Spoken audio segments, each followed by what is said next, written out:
in modern psychology, we'd get very nervous using the term virtue and non-virtue. We don't like that. It sounds like religion. But this third category, they're like the mechanics of the mind. These are the states of mind without which you'd be insane. Concentration, good memory, attention, intention, many of these. A thief, as mindfulness, the ability to, like we discussed last week, I'm sure, the ability to keep your mind on something moment by moment without forgetting. That's simply called mindfulness. But we have all these bells and whistles on mindfulness, like some special religious experience. No, thieves need mindfulness, as Lama Zopa puts it.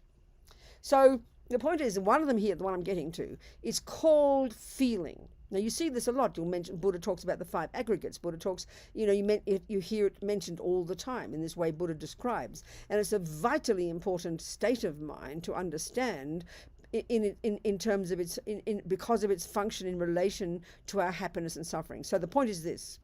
The word feeling, we use it in our life when we say I'm very angry, I have these very strong feelings, I have these very strong feelings of compassion, we'll say. That's not the way the word is used here. You've really got to hear this, because this is getting to understanding what I'm going to read to you from Lama Yeshe and understanding what happens in meditation. The word feeling is neither negative nor positive. It's simply, there's only 3 kinds of feeling, using this word. There's either those feelings that are happy feelings, not virtuous. We're not discussing virtue or non-virtue. They're simply the feeling of happiness. There's another word called pleasure, another word called joy. These are all just different variations of happiness. Now, the thing is, when we say happiness, because we are so addicted to believing that the cake and the boyfriend are the cause of happiness, we even conflate the happiness with the cake. We think the happiness is the cake. We think the happiness is the boyfriend. We talk about, so when I say, tell me about your happiness, Doina, and she'll describe her handsome boyfriend. But the boyfriend is just the object out there that triggers, and these words are very precise, that triggers pleasant feelings here. So we either have pleasant feelings, another word is joy, if you want to call it joy, sounds very delicious. Another word, even, as Lama Leshe is going to discuss, the levels of happy feelings that our mind is just naturally capable of. He will use the words rapture, ecstasy. Now, we know these words. Who's had an experience of rapture? Not me, I promise. I'm waiting. From anything, Some people talk about this. These are just extreme examples of very pleasant feelings, right? Now, then you have unpleasant feelings. What does that refer to? Suffering. Again, we think suffering is the boyfriend leaving you, the bad weather, the pain in the knee. We think the suffering is the physical thing. No, happiness, suffering and happiness and suffering are names for happy feelings and unhappy feelings. They're mental, they're in the mind. They're not, the sensory consciousness as well can experience these, but they're functions of our mind. Happiness is not a function of a cake or a boyfriend, nor of a, good or bad cake, good or bad boyfriend. So we're discussing the mind. So now, okay, Buddha's whole deal is, we can see one way of presenting all of Buddha's teachings, is that we all want happiness. We all don't want suffering. That's evident. Look at the monkey, the ant, the dog, the human. Everybody, every second of our lives, look at us. We are constantly hungry, hoping, desperate for happy feelings. So, of course, we think it's the cake, we think it's the boyfriend, because that's where we start searching, but that's the mistake. But it's basically, we're discussing the mind. So happy feelings and unhappy feelings are not negative states of mind. They're not positive states of mind. They're neither. They're simply the way we are.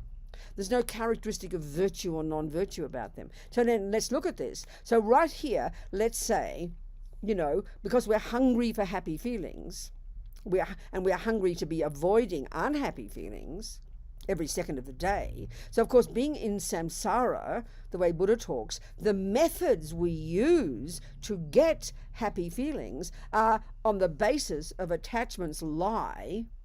that believes the cake will cause it. In fact, even the cake is the happiness. The boyfriend will cause it. So that's why we focus totally on the outside world. And what drives that is this attachment, this junkie in us that is the emotional hunger for the happy feelings, the emotional hunger to be free from the unhappy feelings. So we don't analyze our minds to this. We don't have any clarity. We just have these big lumps of emotion, and then we vaguely put them all together. Happiness, attachment, love, we put them all together in one big lump.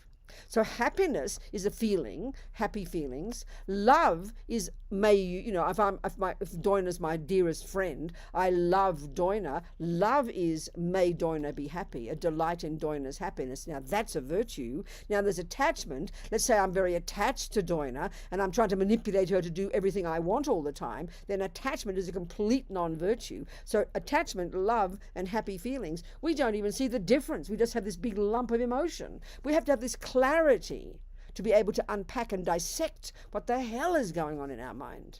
Buddha's view is so precise, it's just a revelation if we can use it properly. So the Buddha's basically telling us, hey guys, hey, I found a method to get happy feelings. In fact, such happy feelings, honey child, you won't believe. And this is the natural state of your mind. So this is the trouble. We, hungry for happiness, and nothing wrong with wanting happiness. So we believe that the method to get happy feelings is to get the cake and the boyfriend. That's how we spend our lives. That's called samsara.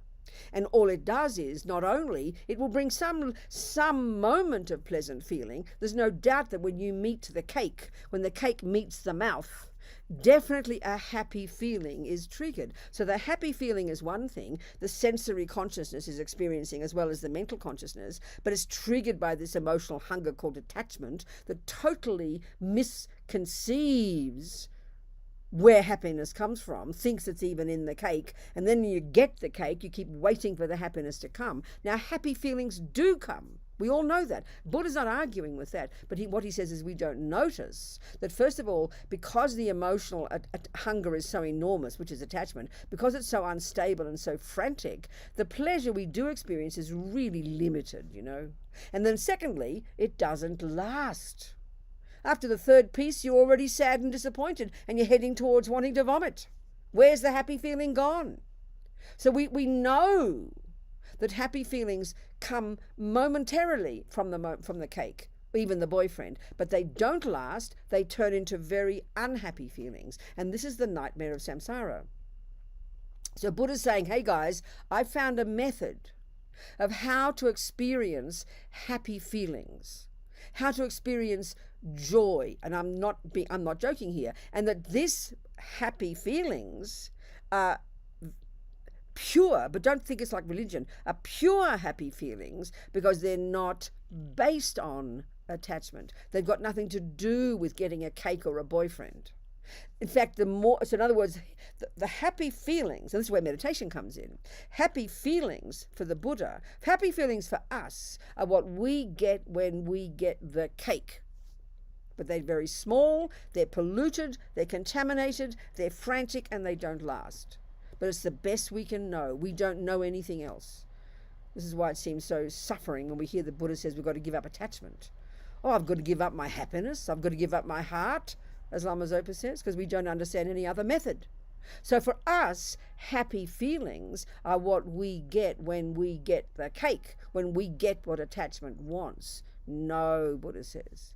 Happy feelings, he has discovered, are what you get just naturally when you've given up attachment. It's quite precise, quite technical. So Lama Yeshe used to sort of say, to us poor miserable self-piteous hippies, the more pleasure the better, dear. Now it sounds like naughty, doesn't it? Oh, you can't have pleasure. Even the word pleasure is another word for happiness.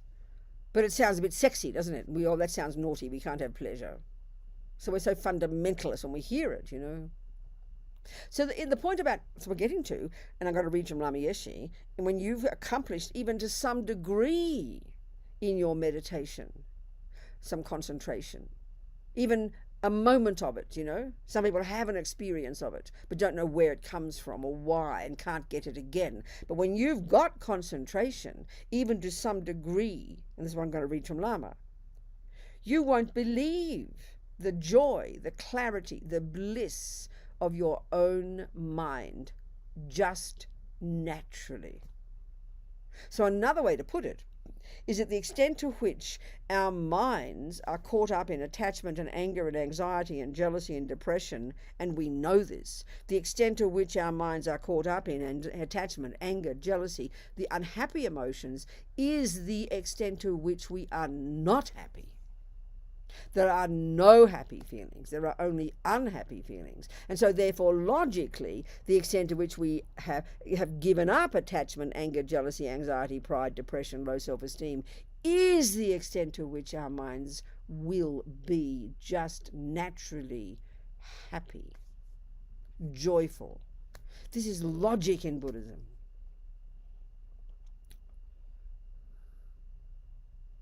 So let me read you from Lama Yeshe just to get you excited.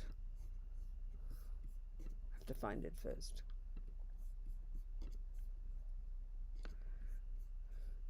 So we need to understand these words.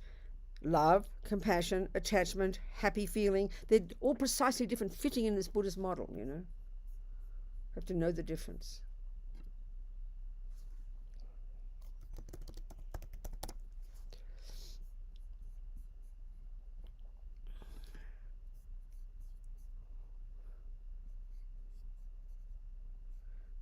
Okay, here we go. So concentration meditation, as I've been discussing, this technique was created by the Indians more than 3,000 years ago, well before the Buddha. It's a Hindu technique. These genius Indians, they're the ones who discovered, you know, or as His Holiness says, began the investigation into the nature of self. More than 3,000 years ago, okay? What do we smarty pants white people in the Western world know, you know? Nothing. We're so arrogant. Now we're learning slowly that these amazing Indians have been around, discovering this extraordinary knowledge, the knowledge of your own mind. So then Buddha came from that system, went as far as he could go, and then diverged in his own direction, taking with him. He didn't chuck out what he'd learned. He just added on top of it, you know?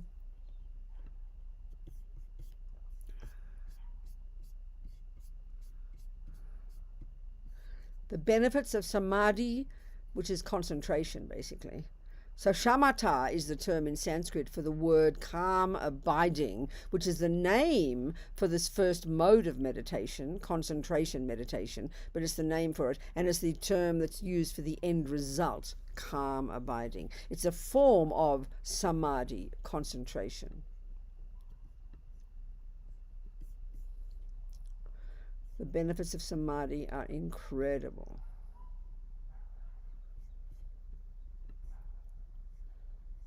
There we go. I'll just read a couple of things. So first of all, concentration, calm abiding, is the first of the two modes of meditation. It's the ability of the mind to to have this laser-like focus, of course, as we're discussing, to degrees of subtlety that we don't even posit as possible in the materialist model of the mind, in neuroscience, you know. This doesn't exist. And that's why we think it's mystical, you know, some other special part of us called a spirit. No, Buddha only talks about the mind, except we've got these more refined, subtler levels of mind. So this first one is the technique called concentration.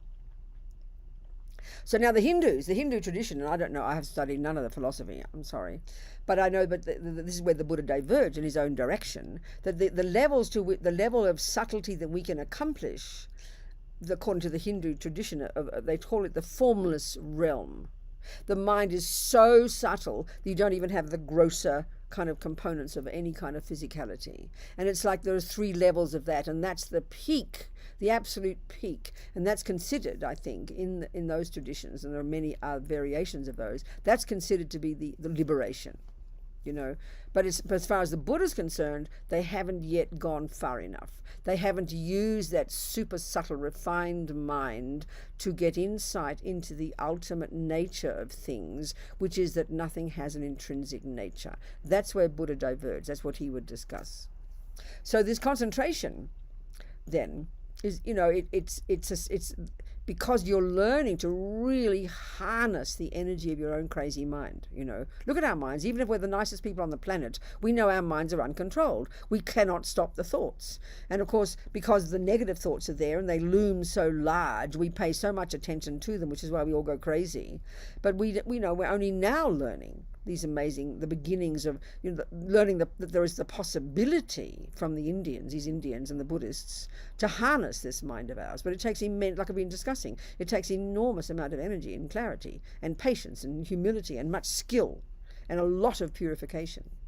So the concentration on its own, you can be forgiven if you have even some semblance of this concentration, not even have accomplished the 9 of these 9 stages. Forget about the subtlest levels that the Hindus are talking about. You can be forgiven for thinking you've achieved liberation, because the bliss, the pleasant feelings are so astonishing. The ability of your mind is so amazing. But it's only the beginning for the Buddha. It's only for the beginning.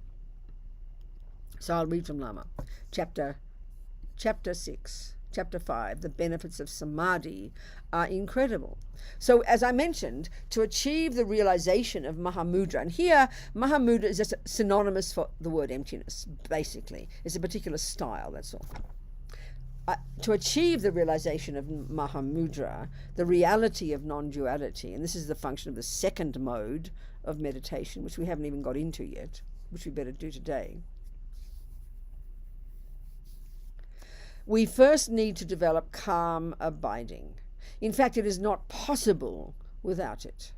So in other words, the goal of all of this practice is to be able to see clearly in our mind, which has to be at a very subtle level, because the conceptuality is not capable, that clearly see that there never has been, isn't, and never could be the fantasy I that we think is there.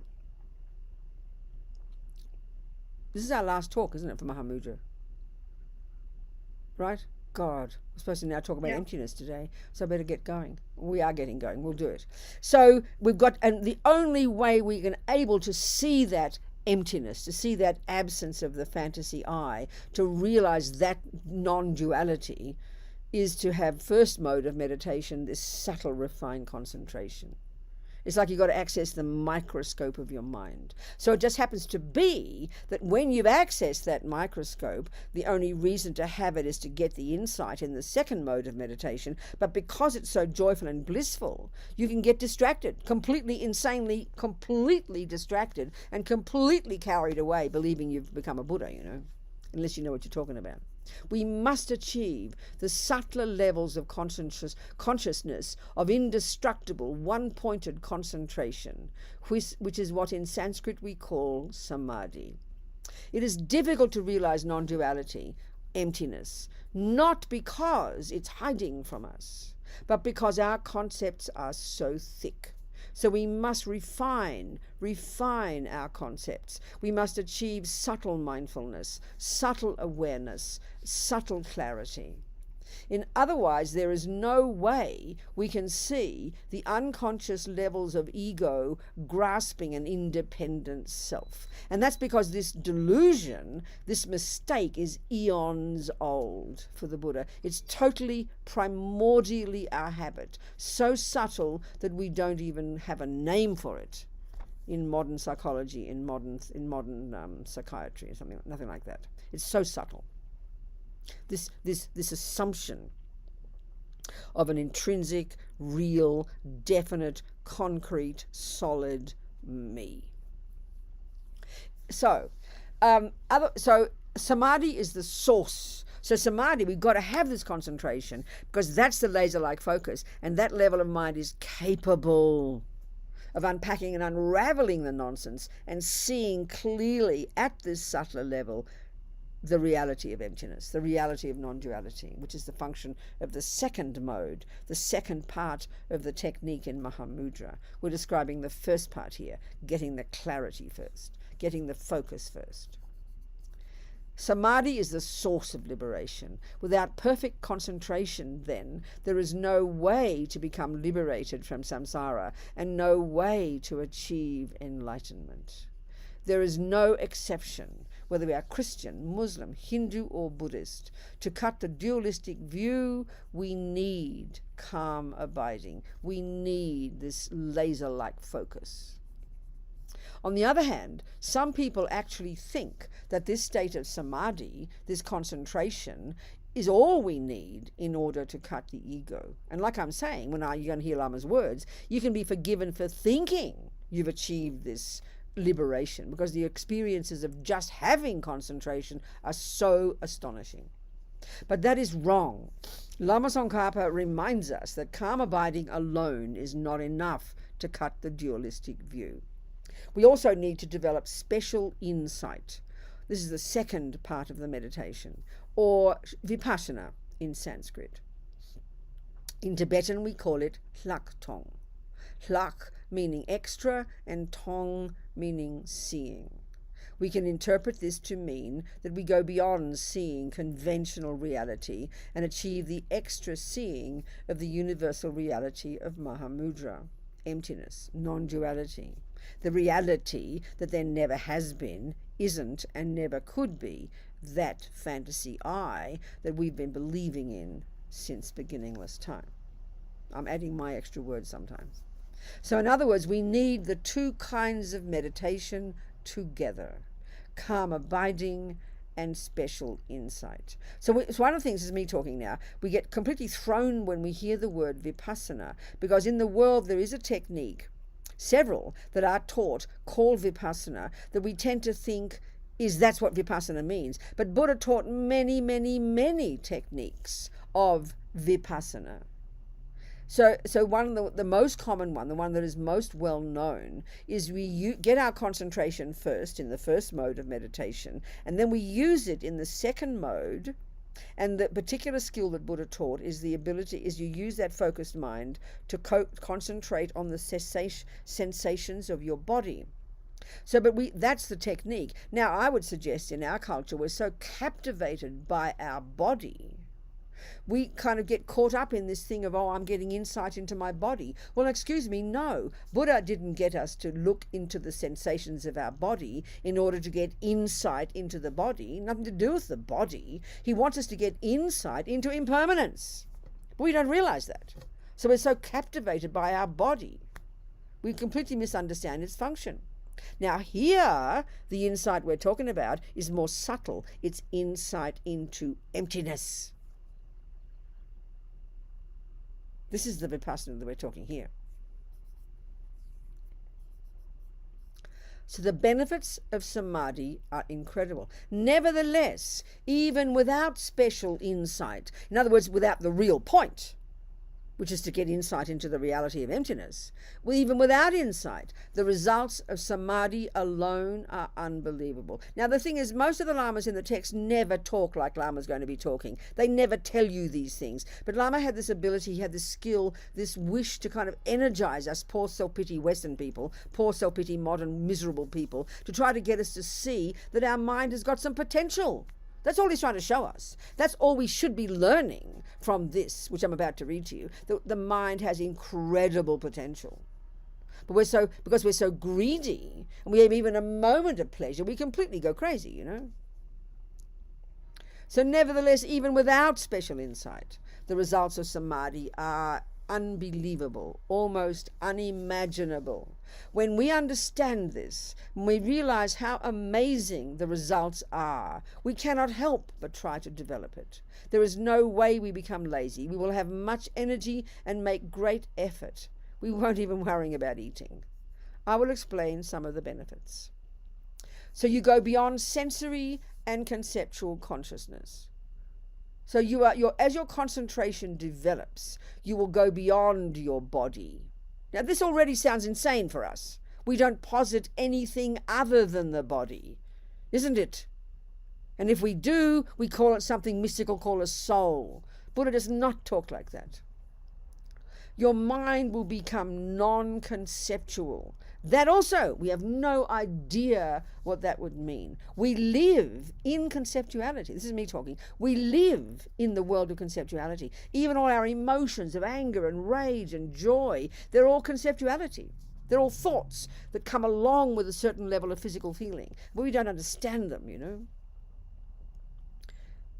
Your mind will be non-conceptual. Again, we can't imagine what our mind would be like to be like that. The best we can do is imagine. So then it becomes easy to cut the complex world of the five sense objects, to eliminate the superstitions. This is a word they use in Buddhist psychology for all the delusions. You know, attachment's a superstition. It believes in something that doesn't exist. It believes in a cake that'll make you happy. Anger is a superstition. You believe the boyfriend is the cause of your suffering. These are not true. They're lies, you know. So in such a unified state of being beyond sensory and conceptual, and the sensory, remember, that's, you know, we can't imagine that, your mind becomes so subtle, so sharp, you can easily eradicate the complex dualistic thoughts. You can touch reality. This is the feature of samadhi. And out of meditation, you can easily deal with your delusions. They are so light, you can stop them immediately. Now think of this, just this alone. We are overwhelmed by our unhappy feelings, aren't we?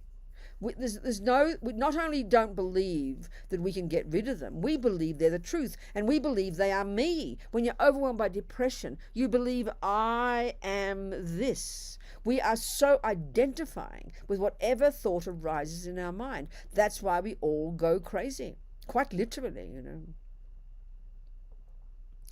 But so can you imagine, with such focus, such clarity, that your mind is so absolute, try to imagine this. It's like there's this chaos right now, isn't it? Unedited. I think of it as completely like all the words, like all those letters people have on their fridge, you know?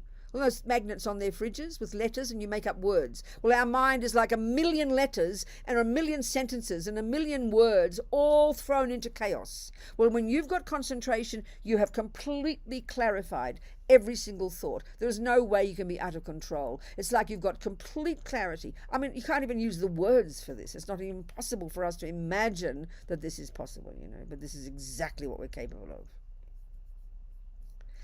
You experience bliss. Now, bliss, ecstasy, rapture, joy, happiness, pleasure are all synonyms.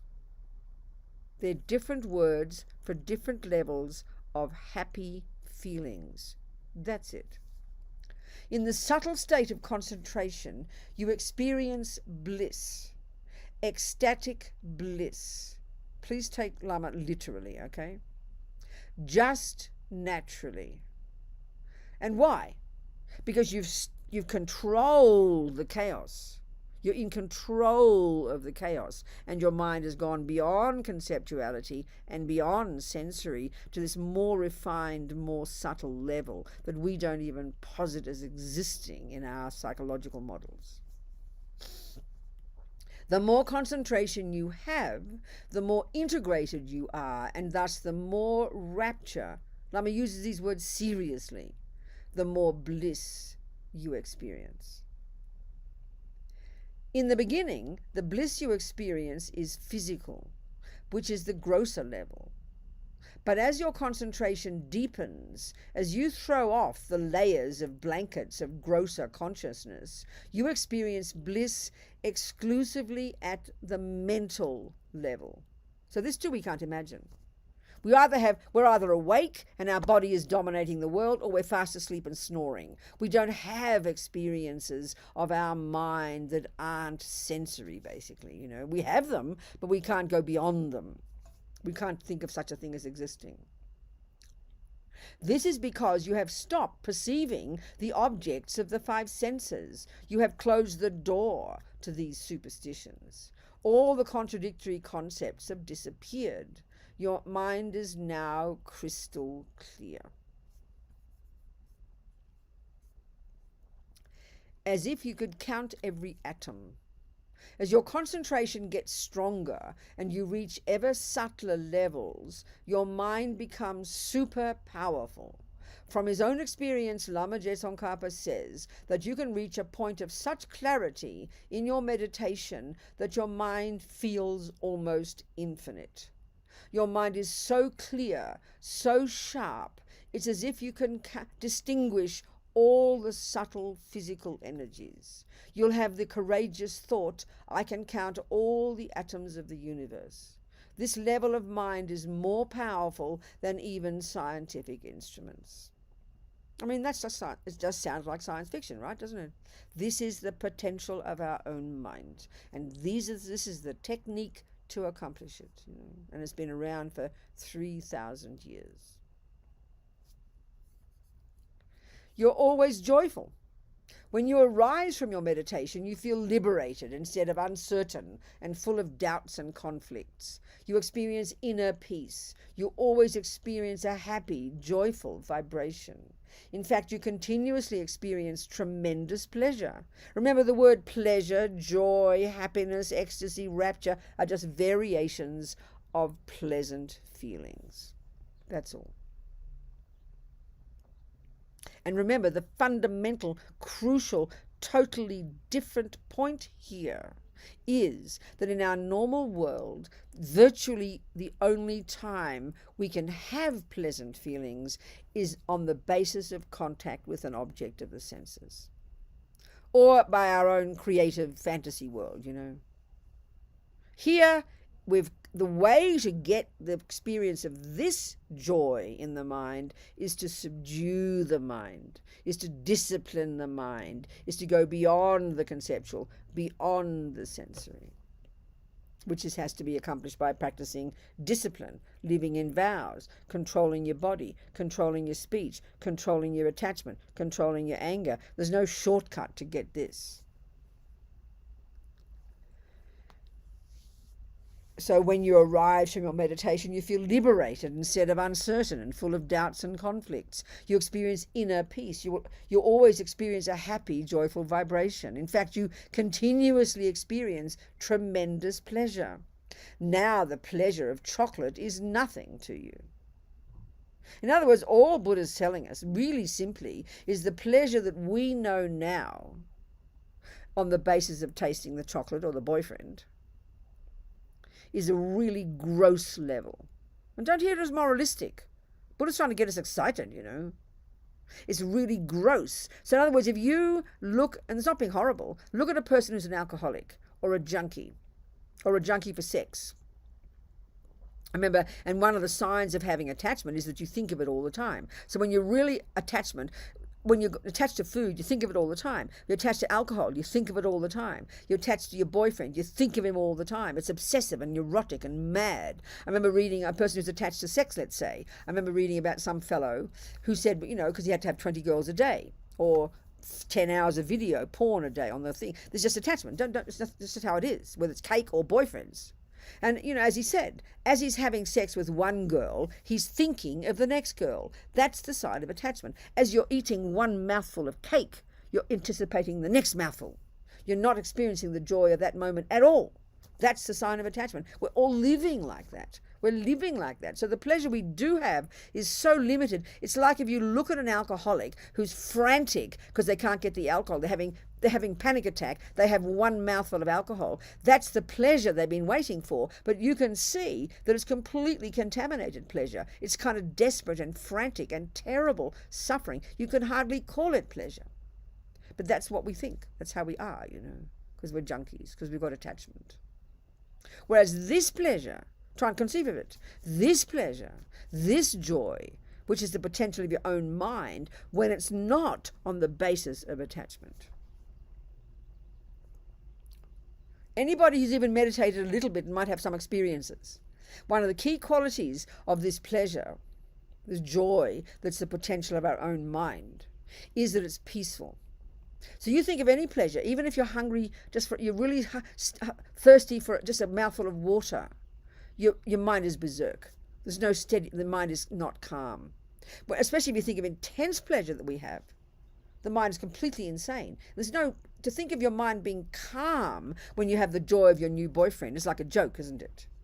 The mind is completely berserk. That's the function of delusions.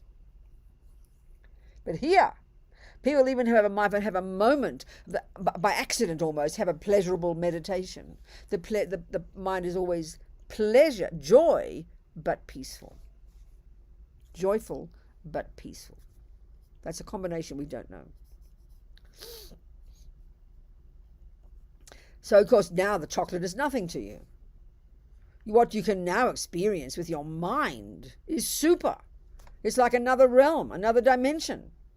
And when your senses do come into contact with their objects, then of course you also do experience pleasure too. Then and when you've got this mind is always joyful, when your mind is just naturally joyful throughout the day because you've got this concentration, you don't lose it when you've accomplished it. Well, you can. We've had it in countless lifetimes, the Buddha would say, but we haven't continued it. We've lost it. It's only until you've realized emptiness that you don't lose your realizations. You can even lose bodhicitta. You hardly even notice, if you've got this joyful mind, you hardly even notice whether it's day or night. Actually, even now, when you have samsaric pleasure, you have a similar kind of experience. You dance and drink all night, intoxicated with the pleasure. Time just flies. I mean, we know that. When you're in love with somebody, you'll spend 20 hours awake, blissing out. So, oh wow, so then, well, this is what happens when you're intoxicated with the blissful experience of your own mind, of samadhi. And of course, that next one. The next one, your body feels so light. They talk about when you've accomplished this single-pointed concentration. There's a particular quality that, I forget the term, there's a term they use. I can't think, but it's like Lama's talking. When you're out of meditation, the heavy energy of your body completely vanishes. Your body feels like a brand new body. You feel so light, almost as if you could fly, almost as if you had no body at all. To some extent, again, inconceivable. This body feels like a lump of lead that we're carrying around. And we all know when your mind's miserable, your body feels 10 times more heavy. This we know, Your sleep is like meditation. Lama Tsongkhapa says that because you have developed such clarity in your concentration meditation, even in your dreams, your experience of the delusions, your conceptions, of all are so much lighter. Your sleep will be like meditation. You develop clairvoyance. This is a quality that, again, we think is mystical in our culture, but it's a natural potential of all minds. And the Buddha would say until we get clairvoyance, and it continues to grow as you spiritually develop, you can't really begin to benefit sentient beings, Lama Tsongkhapa says you'll develop clairvoyance. According to the Abhidhamma teachings, there are 2 kinds of clairvoyance. One is what we all understand as like intuition, an untrained sense that we all have to some extent. For example, you might feel strongly, without any logical proof, that something has happened to your dear friend back home. The other can be gained by training the mind in meditation, as we are discussing here.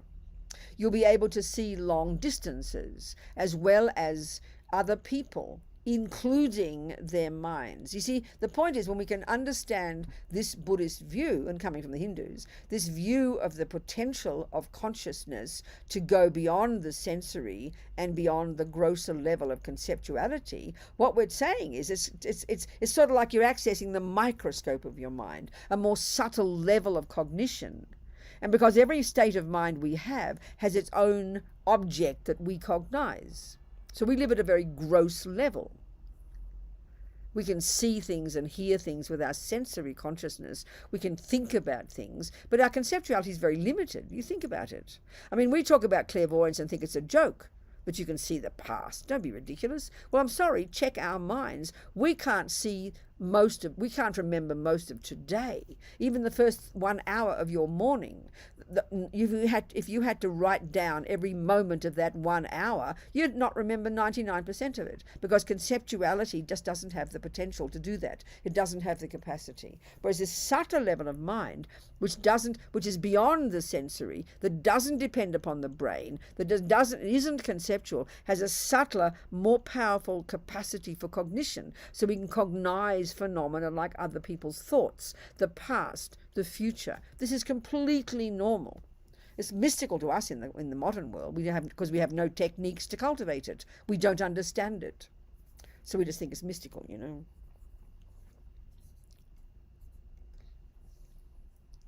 So at first your experience seems a bit like a dream, but the more your concentration develops, the more clearly you can see, just as you would if you were there in person. Maybe you can, so then this kind of clairvoyance is not imagining something. It's real, in the present, not a fantasy. In fact, this level, so you start to develop this when you get concentration, but that's just the beginning. As you continue to grow your mind, lessen the delusions, grow your virtues, grow your wisdom, your clairvoyance expands until eventually when you're a Buddha, this sounds like, again, science fiction, you can see the minds of all beings automatically. That which exists is what you can cognize. It's just the nature. It's the function of mind. It's the function of mind.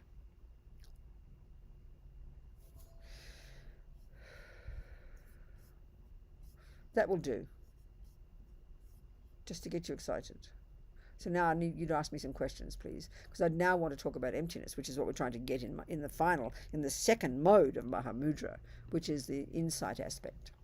So please ask me some questions first, any kind of question. And we can continue on after if you want to make up for our lost time. I'm so sorry. Excuse me, I'll have a drink. Any questions about anything, it doesn't matter. Venerable, I have a question that sprung to mind when you said that original delusion is that of identity, or the fact that we're separate from things around us. So the illusion of I, right? That's the primordial illusion. However, I remember a few sessions back that there was a discussion around the influence others have on us, right?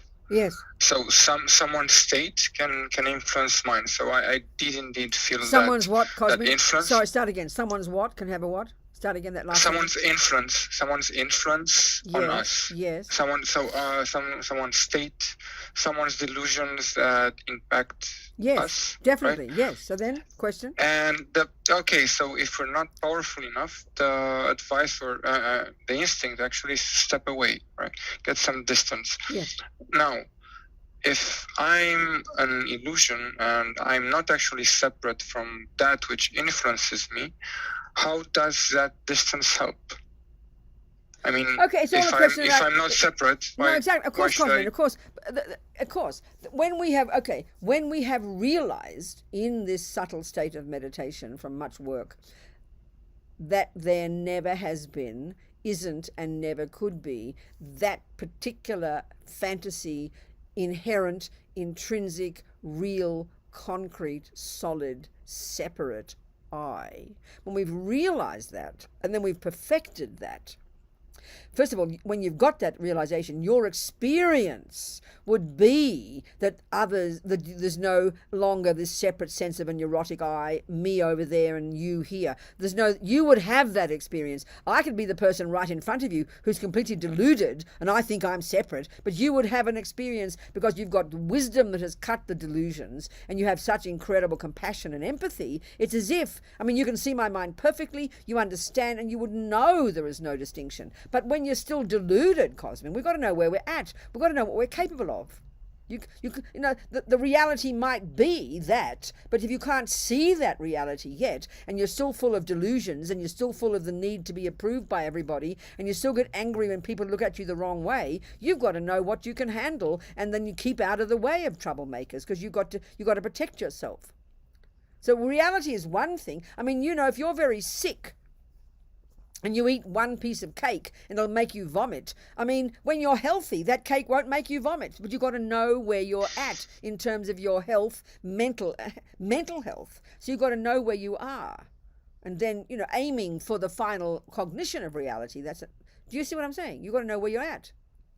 Yeah, definitely. That's the starting point. However, if there's no separation, then how does that help? I mean, what do you mean? Sorry, so that part of the question, I don't understand it. I mean, it's a good point. What do you mean? If I, the moment I choose to step out of a situation, I actually have to accept that I'm me as a separate entity from. But that's relatively speaking. Right? There's relative reality. No, conventional.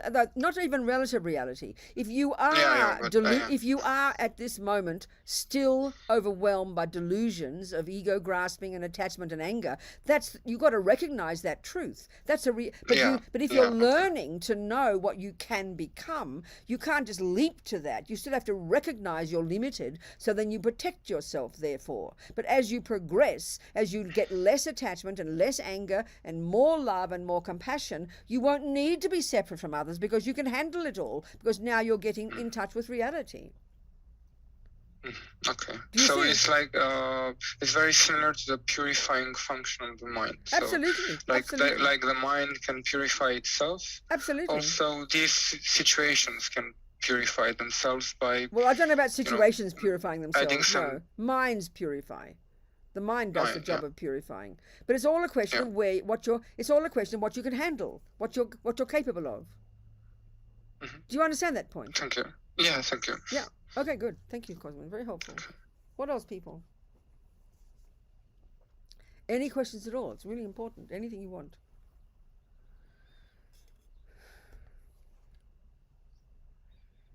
Nothing. Okay. So let's talk about how you realize then the emptiness of this I in Mahamudra meditation. So there's two methods. Lama Yeshe talks about it in his book. There are two methods of realizing this ultimate reality. The typical one, and we've discussed this, the typical one is this is what we know in the world, and I'll use an example. I think I might have used this. So let's say you're trying to learn to play Bach. Now we know it's quite complicated. So the normal tradition, the normal method would be you start off with no knowledge of music. You like music, you have an attraction to music, and you want to learn music. So the very first thing you do is you have to learn the theories. You use your head. You learn the concepts. You have to do this. This is the typical way to learn. You learn the theories about music. You learn all the constructs, and then you slowly take that theory, even the first day of your first learning, and then you take that mental theory and you then go to the piano and you practice it. Now we know that's how we learn everything. Now in terms of emptiness, it's exactly the same. We're doing it right now in this class. We will learn the theories. So I'm going to discuss this right now, the theory of emptiness. We're going to learn, what does it mean? What are the concepts? How do you think? So then you take those theories and then you go home and you get you go to your first mode of meditation and you get your concentration. To the degree that you've accomplished it, you get some concentration first. That's like going home and doing your homework. Now you get some concentration, and now you go to the second mode of meditation. This is the typical way, and you'd open your eyes from your concentration. You can now focus. You get the information that you wrote down in your class about emptiness, dependent arising, and you'll use your thoughts and you will think it through. Well, she said this and then that, and dependent arising this, and therefore this, and because of that, you would use your with focus, with concentration, you would then think through those words you learned. And then what happens is this, and this is how we learn music as well. You take that theory you learned from your class, And you go home and you think it through, F major, F this, B that, and then you start to slowly experience the reality of it by playing the piano. Well, here you get your concentration, you go to the second mode, you think it through, and then the more you think it through, at some point you'll go, oh, I get it. The penny will drop, as we say. That's the meaning of the word insight. It's a very good word in English. I think in Italian and other languages, there's no real word for it, so it's like mystical. In your own daily life, you know it. You've got a problem. You're trying to think about your problem. And you'll say, well, I thought that problem through and I got a bit of insight into it. It's a really good word. Insight, inner seeing. It's something cosmic. So that's the typical method, isn't it? You listen to the theories about the Bach music, you come home, you think it through logically, and then you practice the piano and you get the taste. That's the two modes of meditation. So you take your words about dependent arising or emptiness, which we're going to talk about. You go home, you first get some concentration, the first mode of meditation. Then when your mind is focused to the degree that you've accomplished it, you now go to the second mode of meditation and you now use your thinking. You do analysis. You take those words you've learned, you think about this and that, this is that because of this and therefore this, and the more focused you are, the deeper the insight that will be triggered on the basis of that thinking. Now, that's the typical method. Now, what's Mahamudra? Well, it's like this. The Mahamudra method of realizing emptiness is like this in terms of music. You go straight, no theory, no classes, no learning about Bach. You go straight to the piano and you try to get an intuitive understanding of the music. Now that's advanced, isn't it? Who can do that? Who can do that? Nobody, because you haven't got the theory in your head. So it's a really advanced method to go straight to the piano and then try to play Bach. That's insane. Well, that's Mahamudra. No theories, you just get some concentration, and this is what you do, literally, this is the technique. You get some concentration, and the thing is, the point is this, as we've discussed, the thing you are concentrating on, the focus of your concentration, the object you are learning to concentrate on in order to get calm abiding, isn't the breath, isn't the Buddha, isn't anything else. It's simply your own mind. Whatever thoughts arise in your mind, in order to get the first mode of meditation, concentration, that is how you get it. You concentrate on whatever arises second by second in your mind. That's your focal point. Then when the mind is very stable, and that's quite an advanced state already, when you've got the clarity of your mind, you then keep staying on that. You never waver from concentrating on the mind. And then, as Lama says, you use a subtle awareness. There's a subtle part of your mind that is going to be watching like a hawk to check how ego is functioning. So it's a very sophisticated technique. On the face of it, it sounds very simple. Oh, no dogma, no theory, no squeezing your brain with all the theories about dependent arising. You just sit down to meditate. Oh, I like that. Forget it, But we can try. We can learn it. It's powerful. So the Mahamudra meditation has the two modes of meditation.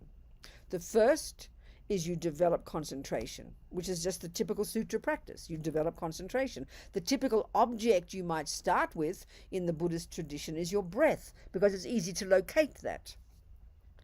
You might, traditionally in the Tibetan Buddhism, we might learn to develop concentration by focusing on the image of a Buddha. The goal of concentration is to have the mind to be stable, not to conceptualize, not to think about things, is to go, not to pay attention to all the thoughts, to get the mind to become steady and focused. So here the object of concentration is your own mind itself, your own thoughts. And Lama actually talks about how the mind is so astonishing, is so amazing, that when we can even have good concentration, you can get a taste, not of Mahamudra, but like Mahamudra, because the mind is so astonishing. So the meditation, a typical Mahamudra session, you sit down, you get yourself steady, you take the object of concentration, which is whatever thoughts arise, and eventually as you progress, that thinking will become steadier and steadier, so your concentration will become sharper and sharper, and then you call the object the clarity of your mind. You know, it's super subtle. And then when you're ready, you then can conjure this subtle awareness. You stay on it's sort of like you're driving on the freeway.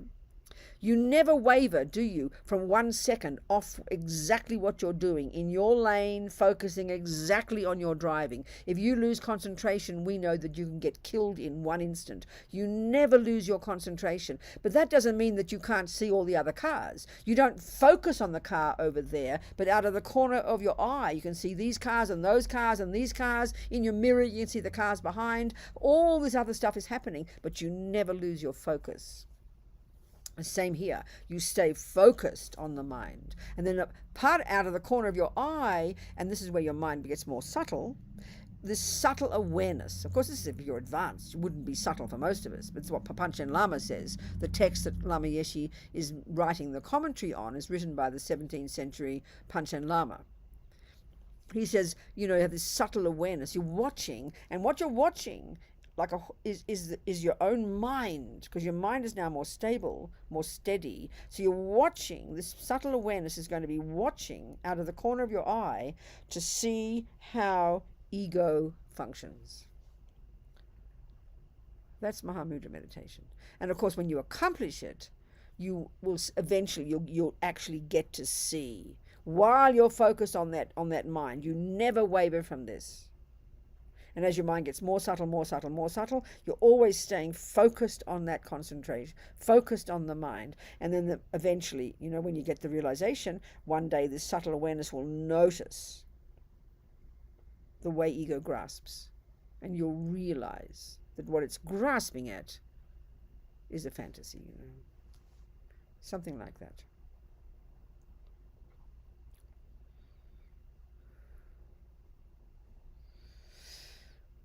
But let's do the theoretical discussion now. Let's talk about emptiness. Let's do the first mode, discuss it, squeeze our brains with the theories, you know. So now it's past, which is time to finish, but I won't finish. We'll go on for another 30 minutes. If you have to go, I'm sorry you go, but I'll continue. So, okay. All the way from the beginning of the practices, the beginning of the Buddhist teachings, from the beginning of the Lam Rim, we're priming our minds ready for this point. This is where we learn about concentration and insight. The 2 modes of meditation in the Lam Rim come at the very end of the practice of the Bodhisattva. In the first stages of practice, we learn about karma. We learn about dependent arising of karma. We learn to calm our minds down, steady our minds, and develop discipline. Then we get to the second scope of practice. We learn to understand our mind, learn about what we discussed before, all the delusions, how they're not the virtues, distinguishing all these different parts of our mind. We really learn to become our own therapist. And in particular there, we start to see this particular function of these deluded states of mind, these disturbing emotions. The particular function is that they have this component of being a misconception, which initially is surprising to us. When you're angry, it sounds hilarious to say that you've got a misconception, but that's exactly what's happening, and that's what we have to really recognize, that attachment that believes that cake on the plate is so much more delicious than it really is. It appears to you as delicious, you believe it is delicious, and attachment causes you to believe it'll make you happy. They are the misconceptions of attachment.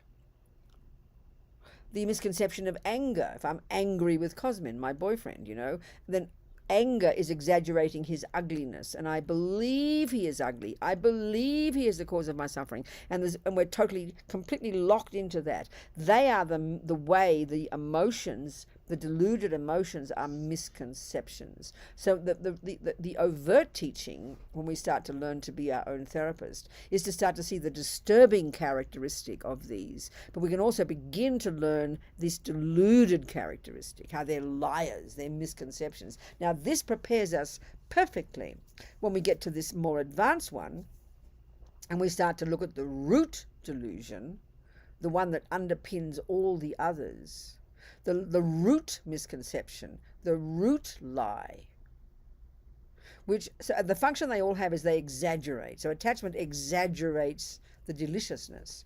Anger exaggerates the ugliness. Well, this ignorance, the root delusion, which underpins attachment and anger and all the others, it exaggerates the actual ontological status itself of the ugly boyfriend, the delicious cake, the horrible me. It's a much more subtle mistake. It's an exaggeration. That's the key way that Buddha describes how all these delusions cause us to suffer. They present the outside world to us in a way that it simply doesn't exist. That's the thing that, as Lama Zopa says, all the delusions decorate on top of what is already there. Layers upon layers upon layers of characteristics that just aren't there. This is what we have to identify. When we can see this, we are really on track with the Buddha's view of the mind and how it functions, you know. So attachment over-exaggerates the deliciousness of the cake on the plate. Ignorance, the root delusion, which informs attachment, over-exaggerates the actual ontological status of the delicious cake as being something intrinsic in the cake itself, coming from the cake, having nothing to do with me as the observer. So it's a much more subtle mistake. So the object we're describing here and the object we want to realize the emptiness of in meditation isn't the cake or the boyfriend, it's the me. So the universe consists of millions of phenomena. There's cakes and lights and toilets and cushions and couches and cups and good and bad and ugly and nice and mathematics, and there's billions of phenomena existing in the world. Conventionally speaking, we have to first establish what they are. And, you know, you first establish there is a thermos. What's that, Mummy? Oh, she'll say, well then, darling, it's called a thermos. She'll give me the label. Then I'll say, but Mummy, what is it? So she'll give me the definition. And a definition has two parts. The first part tells you its conventional characteristics. Well, as you can see, sweetheart, it's this flat-bottomed metal container. And then that's the first part of the definition, its conventional characteristics. But then this is a crucial point, but Mummy, what is it? What does it do? What is its job? What is its function? This is a crucial step that we need to establish before we begin to discuss the ultimate nature of the thermos. We have to first establish its conventional nature, at least get that correct. Well, sweetheart, it keeps my tea warm. Now, we shouldn't just believe her. She should prove it to be true. She can't just make up what she thinks. We're trying to discuss reality here. So she has to then put the tea in there, put the lid on, wait a couple of hours, take off the lid, and we will both discover that it does fit the definition. It did, in fact, keep her tea warm. So we've now proved it to be a thermos. We've agreed upon this. This is a major step in our understanding reality, and this is just conventional reality. I mean, Buddha's saying now, mostly we're not even in touch with conventional reality. We don't even get it even conventionally true what a chocolate cake is, you know. We have all these lies we put on top. So now we can begin to discuss its ultimate nature, how it is a thermos, but not intrinsically. This is what we have to prove. So let's use the object called I. We're a type of phenomenon. We're a type of thing that exists, and we're called a person.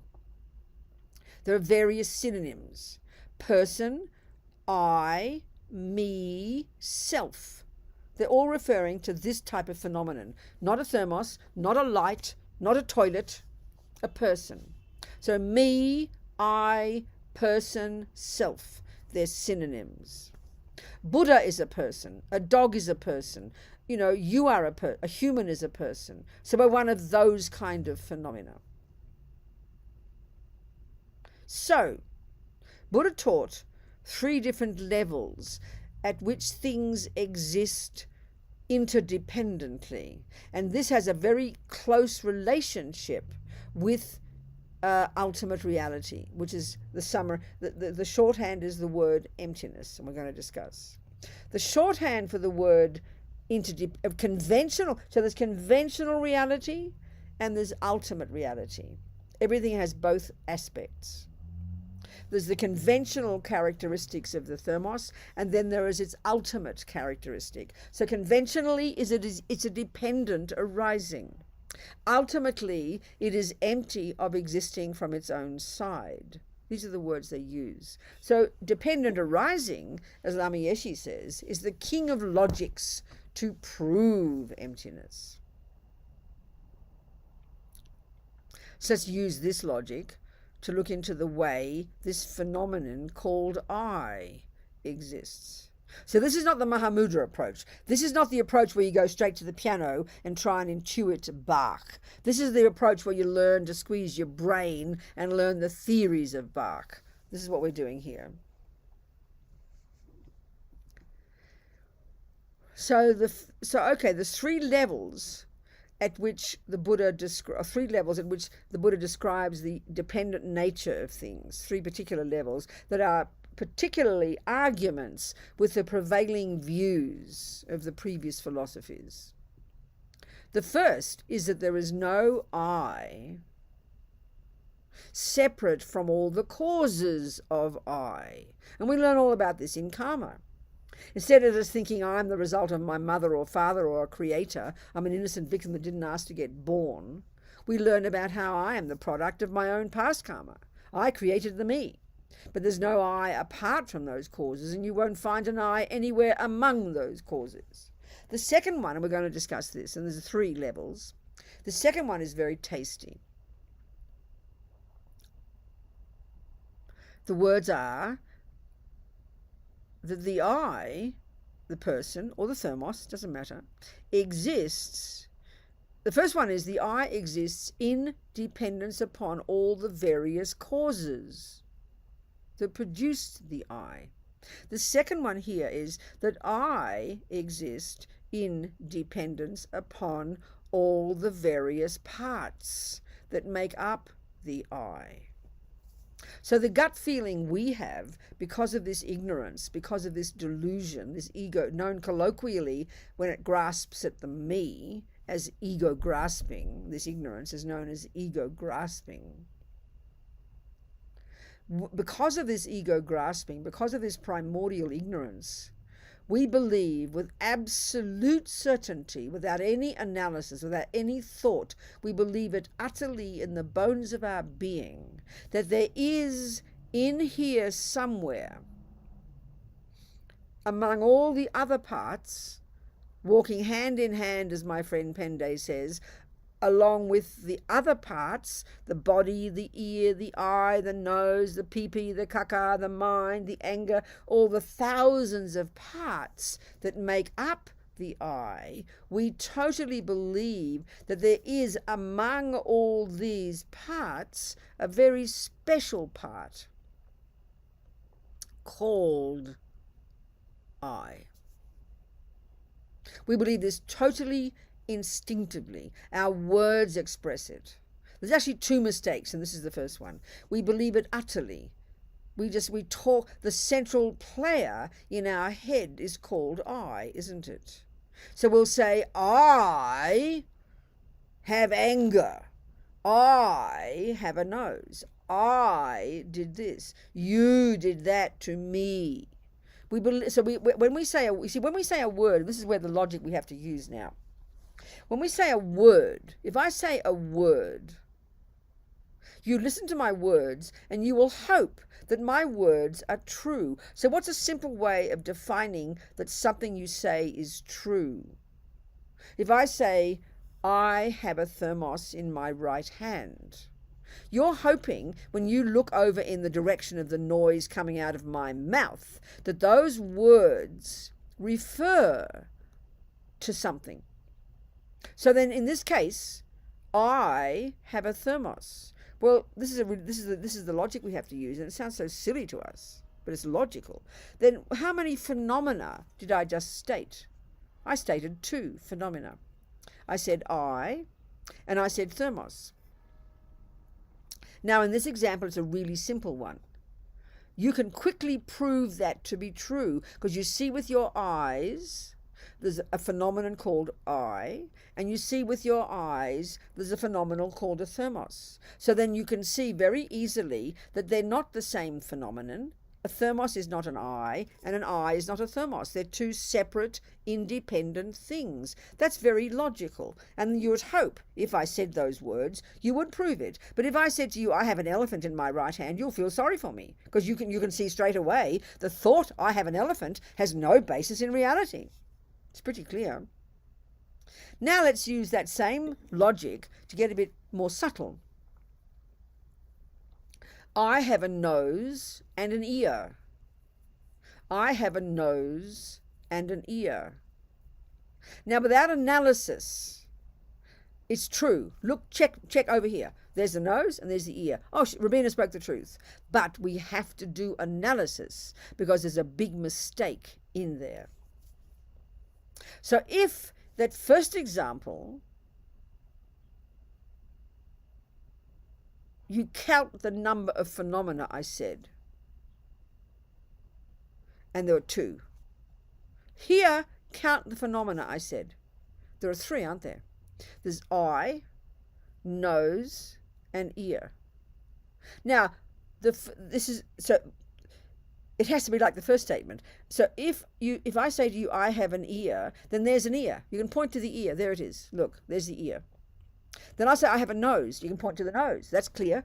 The nose is not the ear, and the ear is not the nose. And for its function to listen, it doesn't need a nose. And for the function for the nose to breathe, it doesn't need an ear. So they are simply, at this ordinary level, 2 independent, separate phenomena. Pretty easy to prove. Now, what about the first phenomenon, the one called I? What about that one? Please point it out. Very simple. Point it out. And what we have to point out is an I that isn't the nose and that isn't the ear. Because that's what we think. We think there is in here somewhere, but we've never bothered to look, but we believe it, we feel it, we assert it, we assume it, and Buddha says we've been assuming it for eons, but we've never bothered to look. We've never bothered to point it out. I mean, this sounds hilarious to us. It sounds like a stupid joke, but this is exactly what we have to do. Because Buddha's telling us very simply, there isn't and there can't be, and anyway, you don't need a separate, independent I. These words are like a joke to us, you know. And Buddha says this belief in an independent, intrinsic, real, solid, definite me is the root of all suffering since beginningless time, which sounds even more hilarious. So the point is this, one way of looking, if there were, like this, okay, if my ear has pain, if you punch me in the ear and there's blood, I will say, my ear is incredibly painful. I will say that. But my nose doesn't feel it, does it? My nose won't feel it. My nose is kind of looking on and going, oh, phew, I'm glad Cosman didn't punch me didn't punch me, only punched the ear, and the nose is feeling kind of okay. And think about this. So then if there were a separate I, if there were the I in there that is the owner, which is how we think, the I, if you hurt the ear and the nose doesn't mind, and the eyebrow doesn't mind, and the left toe doesn't mind, and my rib cage doesn't mind, because they don't get punched, they're feeling quite fine. So then the same with the little I that you believe is in there. The I won't mind. The eye's looking on going, oh, phew, I'm glad it wasn't me. I'm glad it's only the ear. I didn't get punched. But we all say, how dare you punch me? And you will say, Cosman will say, Rabina, I didn't punch you. I punched your ear. I mean, we think this is us being clever because we believe. You see, there's two mistakes. We either believe there's a separate I that owns all the other bits, like a puppeteer or a landlord, or we think the I is everything. But they're both mistakes. We have to do analysis to prove that both of these are not valid. There's neither an I that is separate from the other parts, nor are all the parts the I. So the argument, so if there were a separate I, you wouldn't get upset. You wouldn't say I am upset. You wouldn't say I have pain. You wouldn't say that. And that's why it's a really good practice thinking like this, you know. But we say I am angry. I am depressed. And it's on a conventional level, it's true. There's an I have an ear, it's true. But we put too much status onto that word I. We over-exaggerate its status. We give it its own unique, special, intrinsic, separate status. And we have to prove that exaggeration is a mistake, you know. So then the other one is we think the I is everything. I am my nose. Well, if you are your nose, if nose and I are the same, that means they're synonymous. That means that when you find a nose, you'll find an eye. When you find an eye, you'll find a nose. Well, then why would you bother saying, I have a nose? You wouldn't say it. It's silly. And then as many parts as there are, you'd say, well, I is my ear, and I is my nose, and I is my eyebrow, and I is my pee-pee. No, you'd have as many eyes as there are parts, and that's plainly absurd. So the basis, so the parts of the body and the mind are the basis of the label I. And as Lama Zopa says, the basis can't be the label. My thermos has a base. It's a fact without analysis. Now let's search for 1, the thermos, and 2, the base. Well, there's the base, and you take it away. There's a round piece of metal. But where is a thermos? You haven't got a thermos. In other words, a thermos is nothing other than the name you give to the parts. I, Rabina, is the label we give to those parts. There's no separate I, and the I isn't the parts. These are the two mistakes we make that we have to prove to be not true. First intellectually, and then in meditation. So do you have any questions?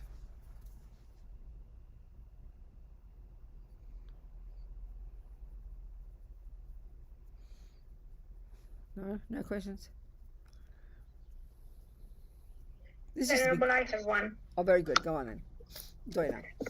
I don't know if it's exactly related, but what is the nature of attachment and how can we actually tackle it? Because we talk about attachment. Of course, darling. So attachment is one of the many deluded, disturbing emotions that Buddha would say are the cause of our suffering. So first of all, what it is a conceptual state of mind. It's a conceptual thought. It starts with being a conceptual thought. And how you would define attachment is it's a conceptual thought, this is bare bones, that over-exaggerates the deliciousness of something and then clings to that and then believes that when I get it, I'll get happy, and then causes misery and unhappiness when you don't get it. Essentially, that's attachment. And the Buddha is saying effectively it runs the universe. It's the main voice of the root delusion, which is the belief in the intrinsic I. So the belief in the intrinsic I that is underpinning, so that the three main poisons Buddha talks about, the root delusion is this belief in the intrinsic I. Then that gives rise to this intense emotional hunger, which is attachment, that feels there's something missing, so then over exaggerates the cake and the boyfriend and the handbag and the job and the this and the that, because you feel like you're missing something. So the energy of attachment is a feeling of not being enough, not having enough. So it's emotional hunger that then exaggerates the cake, the boyfriend, the thing, and then hungers for it and then wants to get it in order to fill up the gaping hole of the dissatisfaction. That's attachment. It's multifaceted. And then when it doesn't get what it wants, aversion arises. And aversion is the bare bones state of mind beneath anger, annoyance, upset, frustration, depression. Anger is the response when attachment doesn't get what it wants. And attachment is the main voice of the root delusion, the assumption of a separate I. And they're all in the nature of fear, they're neurotic, they're deluded, they're disturbing, and they're the source of all suffering, and cause us to use our body and speech to harm others and therefore perpetuate our own suffering. Okay? Or not? Yeah. Okay. No. We recognize, don't we? Huh? So besides contemplating it as this delusion, yeah, are there any other ways to... Well, of course it is. Obviously, there are lots... Okay. It's like asking, what is a backhand if you're learning tennis? What is a backhand? So you have to know technically what a backhand is. And then you say, well, how do I learn a backhand? Well, obviously, if you're 10 kilos overweight and you can't lift your right hand because your muscle hurts, you've got a lot of earlier work to do before you even get near the backhand. You've got to go on a diet, you've got to start getting healthy, you've got to start taking vitamins. So they're called the preliminary practices. That's why you need purification practices and all the others to prime your mind to then be able to even go, oh, wow, now I see attachment. Because there's a lot of stuff preventing us from even seeing it. So the more you can be precise about what attachment is, and then you do your other practices every day that prime your mind, and then slowly you start to observe it. Because if you have got a problem, the first step is to analyze it, to define what it is, and then identify it. So then you start to observe in your mind the workings of this attachment. And the more precise you can be in seeing exactly how attachment works, the more you can counteract it.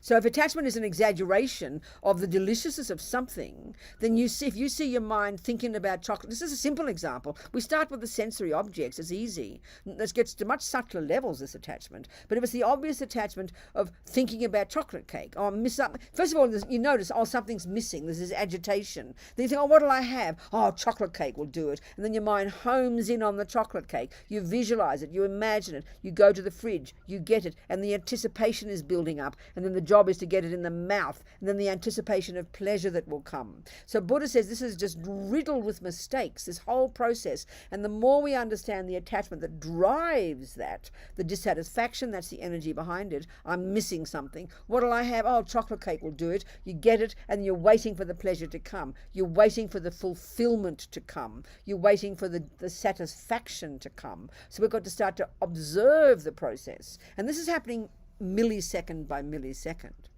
Then, of course, attachment has these much subtler levels.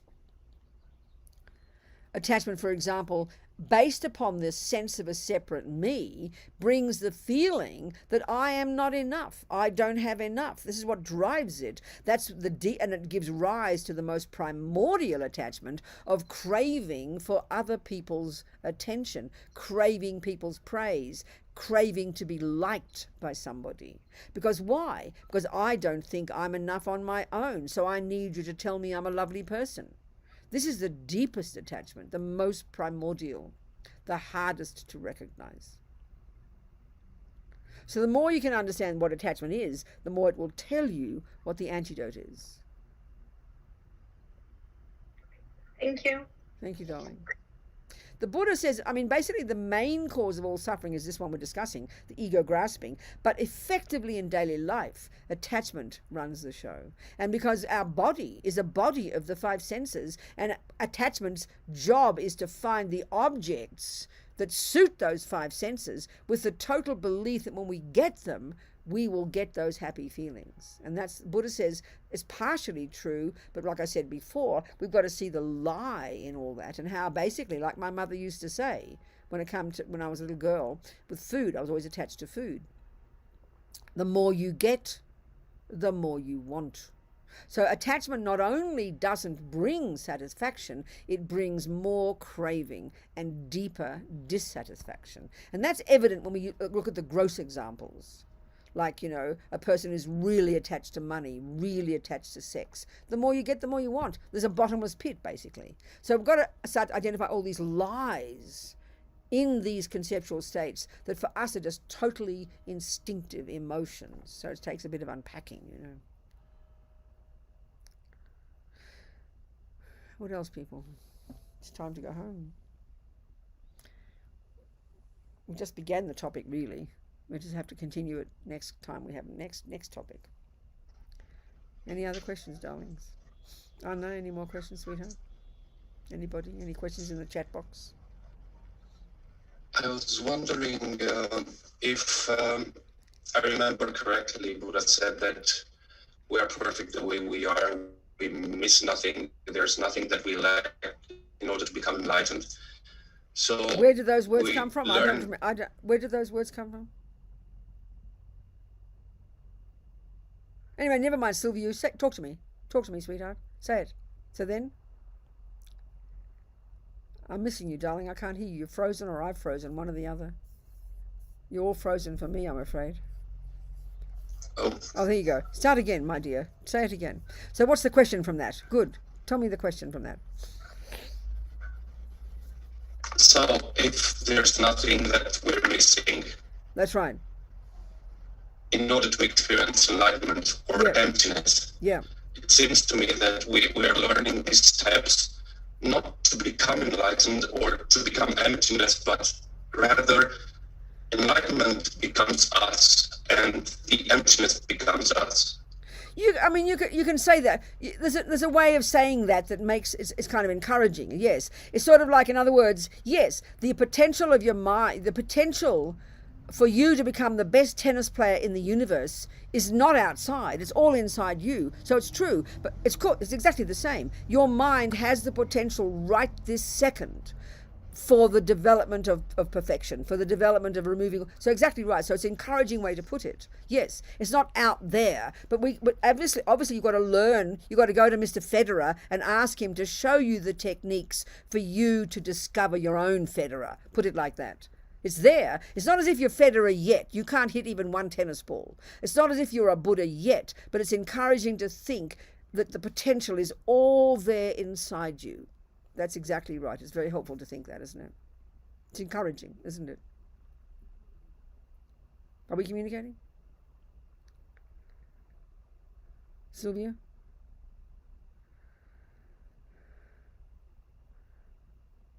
I think there were just a little bit of cutouts. I know, exactly. But I think we're communicating. I know, it's okay. Yeah. It's okay. So, darling people, I think we can go now unless you have any more questions.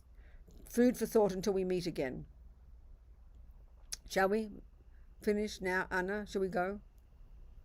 Yes, thank you very much, Venerable. Thank you very much. Okay, darling people. So I encourage you to read Lama Yeshe's book. It's wonderful. Just read Lama Yeshe's book. For sure. It's very delicious. Lama gave us and Lama's talked very much like this, Sylvia. He tried to get us to see that it's all here now. We just have to have the courage and the optimism, that's the point. So maybe all do that, and maybe all these thoughts we've had, the seeds we've planted, maybe nourish them from this second forward with our effort to develop this amazing potential we've all got right now, Jangchob semchog rinpoche, ma kie panam ke gyuchig, kie panyampa me payang, gong ne gong du pa shog. Gewadi Nudodag, Lama Sange Drubyone, Drowa Chikyang Marupa, Dei Sala Gurpa Shog. Thank you, sweethearts. And forgive me for being late. I'm sorry. I'll pay more attention next time. So see you all soon for our next topic. Yeah.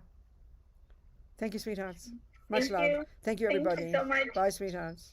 Thank you very much. Thank you, Venom.